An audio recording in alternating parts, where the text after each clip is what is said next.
नमस्कार दोस्तों, मैं अनिल गौतम आपके अपने YouTube चैनल में तहे दिल से स्वागत करता हूं। दोस्तों, इस समय करवा रहे हैं रेलवे एनटीपीसी के एग्जाम में आए हुए प्रीवियस ईयर के क्वेश्चन। उसी कड़ी में आज लेकर के आया हूं। बायोलॉजी का पार्ट 4 है। इसमें 30 क्वेश्चन है। सारे क्वेश्चन इंपॉर्टेंट हैं।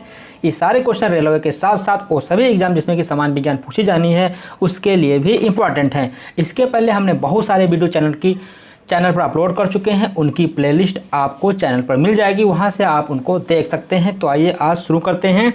इसमें 30 क्वेश्चन हैं और सारे क्वेश्चन अच्छे हैं। एक वयस्क मानव का पूरा पाचन तंत्र यानी मुंह से गुदा तक डैश मीटर लंबा होता है। Option D 9। एक वयस्क मानव का पूरा पाचन तंत्र यानी मुंह से गुदा तक की लंबाई औसत 9 मीटर होती है। इसमें आंत की लंबाई लगभग 8 मीटर होती है। इसमें छोटी आंत 7.5 मीटर लंबी जबकि बड़ी आंत 1.5 मीटर लंबी होती है। अगला क्वेश्चन, ल्यूकेमिया एक प्रकार का मानव रोग है जो कि डैश। ऑप्शन ए सफ़ेद रक्त कोशिकाओं का कैंसर है। अगला क्वेश्चन, निम्नलिखित में से कौन से जल प्रदूषक मीना-माटा रोग के कारक हैं? जल प्रदूषक मीना-माटा रोग के कारक होते हैं। ऑप्शन ए मिथाइल मरकरी। मिथाइल मरकरी से प्रदूषित जल मीना-माटा रोग का कारक होता है। इस बीमारी को सर्वप्रथम वर्ष 1956 में जापान के मीना-माटा शहर के निकट रहने वाले मछुआरों में देखा गया था, जिन्हें यह बीमारी उच्च सांद्रता युक्त जल में पाई जाने वाली मछलियों को खाने से हुई थी। इस बीमारी के लक्षण थे मांसपेशियों का कमजोर होना, अंधापन, पक्षाघात तथा अंत में मृत्यु। अगला क्वेश्चन, हमारा दंत वल्क डैश से बना होता है। Option A calcium phosphate. मानव शरीर में दंत वल्क यानी कि इनेमल का सबसे कठोर पदार्थ होता है। इसमें पाया जाने वाला प्राथमिक खनिज हाइड्रॉक्सी एपेटाइट है जो एक क्रिस्टलीय कैल्शियम फास्फेट है। यह मुख्यतः कैल्शियम फास्फेट तथा कैल्शियम कार्बोनेट का बना होता है। अगला क्वेश्चन, मनुष्य में ताप नियमन को डैश द्वारा नियंत्रित किया जाता है। अच्छा क्वेश्चन है। Option B hypothalamus.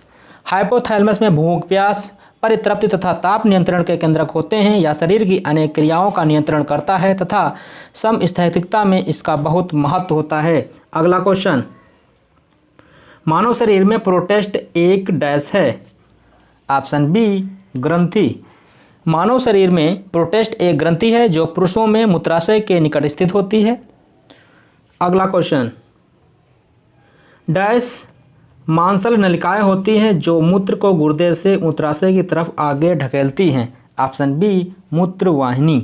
मूत्रवाहिनी मांसल नलिकाएं होती हैं जो मूत्र को गुर्दे से मूत्राशय की तरफ आगे ढकेलती हैं। ये लगभग 25 से 30 सेंटीमीटर लंबी तथा लगभग 1.5 सेंटीमीटर मोटी नलिकाएं होती हैं। अगला क्वेश्चन, निम्न में से कौन सा हिस्सा मानव त्वचा का सबसे बाहरी हिस्सा होता है? Option A epidermis. Option A epidermis. जब दोस्तों हम क्वेश्चन पढ़ते हैं तो आप लोग जल्दी जल्दी क्वेश्चन पढ़ करके उनका आंसर सोच के रखा करिए और जब मैं आंसर बोला करें तो उससे आप मैच कर लिया करिए। अगला क्वेश्चन, हमारे फेफड़ों में डैश कोशिकाएं होती हैं।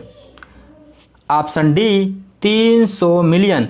मानव में प्रत्येक फेफड़े में लगभग 15 करोड़ यानी कि 1.5 मिलियन वायु कोष्ठक कोशिकाएं होती हैं। हमारे शरीर में 2 फेफड़े होते हैं अतः इनमें कुल कोशिकाओं की संख्या 300 मिलियन होती है। अगला क्वेश्चन, शरीर में कैल्शियम ऑक्जेलेट की बहुत ज़्यादा मात्रा डैश के कारण बनती है। तो ऑप्शन सी पथरी का यानी कि स्टोन।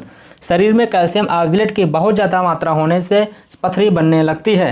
अगला क्वेश्चन, निम्नलिखित में से कौन सा एक कैल्शियम का समृद्ध स्रोत नहीं है? कह रहा कौन सा समृद्ध स्रोत नहीं है? ऑप्शन डी गाजर। गाजर जो होता है वो कैल्शियम का समृद्ध स्रोत नहीं होता है क्योंकि यह विटामिन ए का समृद्ध स्रोत होता है। अगला क्वेश्चन, निम्नलिखित में से किसकी उच्च स्तर में उपस्थिति से मधुमेह डायबिटीज होता है? Option C glucose. Option C glucose. रुधिर में ग्लूकोज की मात्रा बढ़ने से मधुमेह डायबिटीज नामक रोग होता है। इसके उपचार हेतु इंसुलिन का प्रयोग किया जाता है। अगला क्वेश्चन, विटामिन ए किससे संबंधित है? विटामिन ए किससे संबंधित है? Option B retinol. Vitamin A का रासायनिक नाम रेटिनॉल है। इसकी कमी से रतौंधी और जीरोप्थेल्मिया नामक रोग हो जाता है। यह विटामिन संक्रमण रोकने में भी सहायक होता है। दोस्तों, अगर आपको क्वेश्चन अच्छे लगे तो आप चैनल को सब्सक्राइब कर लेना यदि पहली बार विजिट किए हो और वीडियो को अपने दोस्तों को भी शेयर कर देना। कमेंट करके जरूर बता दिया करना कि क्वेश्चन कैसे हैं। ये सारे क्वेश्चन आपके लिए इंपॉर्टेंट हैं। अगला क्वेश्चन, निम्नलिखित में से विटामिन ए का अच्छा स्रोत क्या है? ऑप्शन बी गाजर। गाजर विटामिन ए का सर्वोत्तम स्रोत होता है। अगला क्वेश्चन, निम्नलिखित में से कौन सा विटामिन ए का उच्चतम स्रोत है? विटामिन ए का उच्चतम स्रोत कौन सा होगा भैया? गाजर होगा। अगला क्वेश्चन, निम्नलिखित में से कौन सा विटामिन रक्त के थक्के बनाने में महत्वपूर्ण भूमिका निभाता है? इसमें से कोई ऑप्शन नहीं है, इसके लिए विटामिन होता है विटामिन के। विटामिन के होता है। विटामिन के यकृत में प्रोथ्राम्बिन नामक पदार्थ के संश्लेषण के लिए आवश्यक होता है, इसलिए इसे रुधिर स्रावरोधी पदार्थ कहते हैं। अगला क्वेश्चन,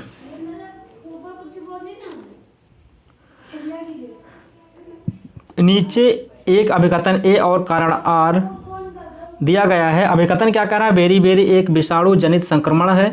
कारण आर क्या कह रहा है? विटामिन की कमी बीमारियों का कारण बनती है। तो दोस्तों इसका जो सही आंसर है वो ऑप्शन ए सही है। ए गलत है लेकिन आर सही है। Option A is right, option A इसका सही है। अगला क्वेश्चन देखते हैं, किस विटामिन की कमी से स्कर्वी रोग होता है? Option D vitamin C. Vitamin C का रासायनिक नाम एस्कॉर्बिक एसिड है। इसकी कमी से स्कर्वी रोग होता है। यह विटामिन मुख्यतः नींबू वंश के फलों में पाया जाता है। यह कोलेजन तंतुओं, हड्डियों के मैट्रिक्स, दांतों के डेंटिन के निर्माण में सहयोग करता है। अगला क्वेश्चन, डैश में विटामिन डी सबसे ज़्यादा होता है? ऑप्शन सी कार्ड लीवर तेल। ऑप्शन सी कार्ड लीवर तेल। अगला question,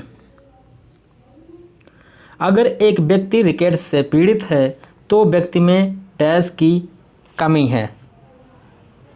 option B vitamin D. Vitamin D की कमी से बच्चों में सूखा रोग यानी कि रिकेट्स हो जाता है, जिसमें हड्डियां छीड़ लचीली और टेढ़ी मेढ़ी हो जाती हैं। विटामिन डी को कैल्सीफेरॉल भी कहते हैं। अगला क्वेश्चन, अभिकथन ए क्या है? ए अभिकथन ए कारण और नीचे दिए गए हैं। अभिकथन ए कार्ड लीवर तेल विटामिन डी का एक अच्छा स्रोत है। कारण क्या? कार्ड लीवर तेल कार्ड मछली के लीवर से निकाला जाता है। अब देखिए इसमें से कौन सा ऑप्शन आपका सही है। ऑप्शन बी राइट है। ए और आर दोनों सही हैं, लेकिन आर जो है ए की सही व्याख्या नहीं है। अगला क्वेश्चन, रक्त परिसंचरण तंत्र तथा हार्मोन से संबंधित क्वेश्चन है। प्लाज्मा जो कि एक रक्त का एक घटक है एक डैश है। ऑप्शन सी द्रव। ऑप्शन सी द्रव। प्लाज्मा रुधिर का लगभग 55% भाग बनाता है। ये क्वेश्चन पूछा जाता है। यह रुधिर का हल्के पीले रंग का पारदर्शक तरल होता है। इसमें लगभग 91% जल तथा शेष 9% भाग में कई अकार्बनिक तथा कार्बनिक पदार्थ होते हैं। अगला क्वेश्चन, एबीओ खून ग्रुप प्रणाली का आविष्कार किसने किया था? Option C Karl Landsteiner. ABO रक्त समूह प्रणाली का आविष्कार कार्ल लैंडस्टीनर नामक वैज्ञानिक ने किया था। इस कार्य हेतु उन्हें वर्ष 1930 में नोबेल पुरस्कार प्रदान किया गया था। नोबेल पुरस्कार दुनिया का सबसे बड़ा पुरस्कार होता है। अगला क्वेश्चन, एबी रक्त वाला एक व्यक्ति, इसका तो आंसर आप लोग अच्छे से सोच कर रखा ना। एबी रक्त वाला एक व्यक्ति किसी भी वर्ग से रक्त ले सकता है। देखिए ए से क्या, ए बी जैसे ए बी मतलब ए से क्या होता है? एक्सेप्टर होता है, यानी कि सबके खून को क्या करता है? सबके रक्त को क्या कर लेता है?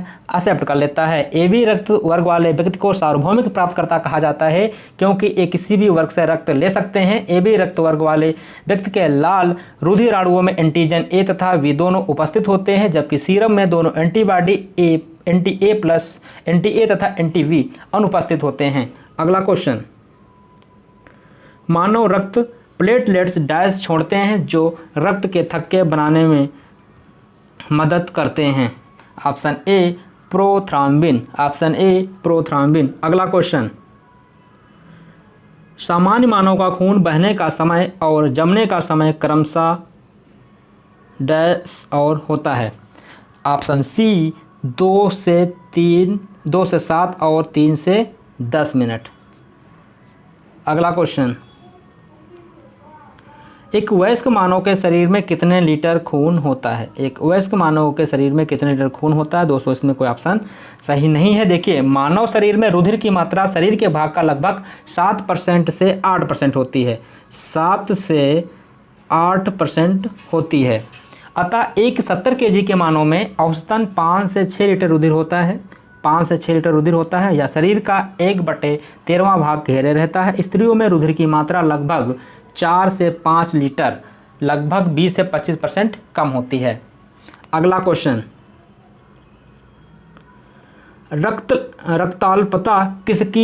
रक्ताल्पता स्थिति किसकी वजह से होती है?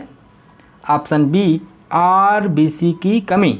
लाल रुधिराणुओं यानी कि रेड ब्लड सेल्स का व्यापक विनाश या धीमे निर्माण के कारण अथवा हीमोग्लोबिन की मात्रा कम हो जाने के से रक्ताल्पता या रुधिर क्षीणता रोग हो जाता है। इसके विपरीत रुधिर में लाल रुधिराणुओं की संख्या में असाधारण बढ़ोतरी हो को बहुलोहितानुरक्तता अर्थात पॉलीसाइथीमिया कहते हैं। अगला क्वेश्चन, नीचे एक अभिकथन ए और एक कारण आर दिया गया है। अभिकथन क्या कह रहा है? ओ